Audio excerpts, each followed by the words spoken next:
Welcome to video 4 in the NAATI CPI test preparation series for Indigenous languages. In the first 3 videos, we've covered an introduction to the CPI test, meaning transfer skill, and consecutive technique. In this 4th video, we're going to be talking about managing interaction, those skills you need to manage interaction issues. So in this video, we'll cover what managing interaction is and what are the good techniques for managing, what are markers looking for, some tips and tricks, and some exercises.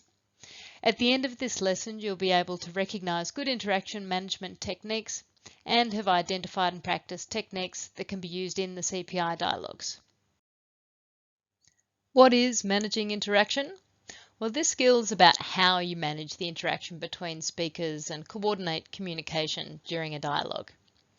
So it's thinking about what you do when you need to cut in to interrupt speakers, maybe they're talking too long, if you need to clarify your understanding of a word, if you need to request a repeat, when you correct yourself, if you've made a mistake, when you need to respond to a side comment or question from one of the speakers, when you manage overlapping speech, when the speakers talk over each other, or when things happen like the speakers are speaking directly to you and not to each other.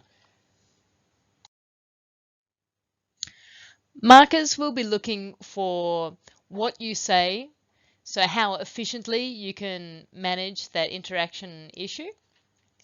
They'll think about how you say it. Is it polite?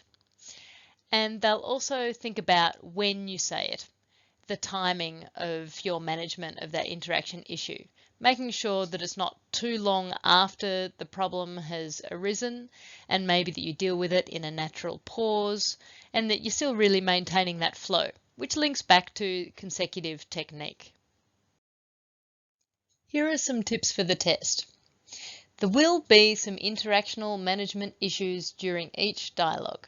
The role players will make sure of it. So you will have to practice or demonstrate that you do know how to manage those issues. What they are, who knows? That will change maybe from dialogue to dialogue and maybe even between different tests. Okay, there'll also be long segments, as I've mentioned in other videos. Each dialogue has 2 extra long segments and some other long ones, and unless you have an amazing memory, you'll probably need to cut in and chunk up those segments. My third tip is about politeness. This is really hard to assess yourself. It's such a culturally based concept.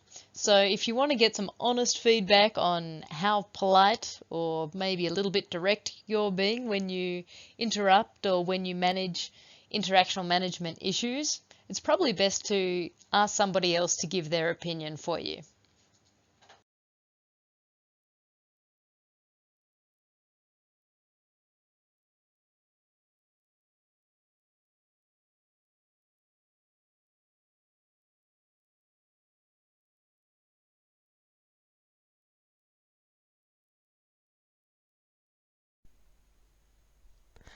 Okay, so for the video critique exercise, you need to go to the PDF of the workbook. And if you're here on page, whoops, what is it? Page 17 of your workbook, you'll see. And once you've had a chance to look at how somebody else manages interaction issues, now it's time for some self-reflection. I want you to think about times when you've had to manage interactional issues on the job. What did you say or what did you do with your body language or gesture to handle these kinds of interaction issues? Maybe think about when a speaker spoke for too long. I'm sure that happens on almost every job. When you didn't understand something, when you didn't remember something, when you made a mistake, when the speakers talked over each other, that overlapping speech, when a speaker made side comments to you. Often that happens, well, from both sides, from the professional and from the client. And think about if there was a time when there was misunderstanding due to cultural reasons that you had to explain. Think about how you handled those interactional management issues. Time for some role plays, specifically designed to practice your interaction management.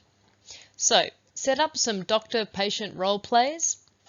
The role players, the doctor and the patient, their role is to create as many interaction issues as possible. The interpreter, it's your job to manage those issues efficiently, politely, and at the right time. It'd be a great idea to record these role plays so you can do some self-reflection afterwards. You can see down here there's 8 different interaction management issues just as suggestions for the role players to think about. But if you have any other issues that spring to mind that you've experienced on the job, feel free to be creative.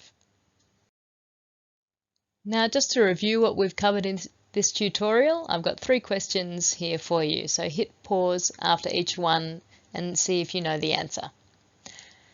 Name 3 interaction management issues that interpreters regularly deal with. What are markers looking for in the way you manage interaction issues? What kind of things frustrate speakers when interpreters don't manage issues well?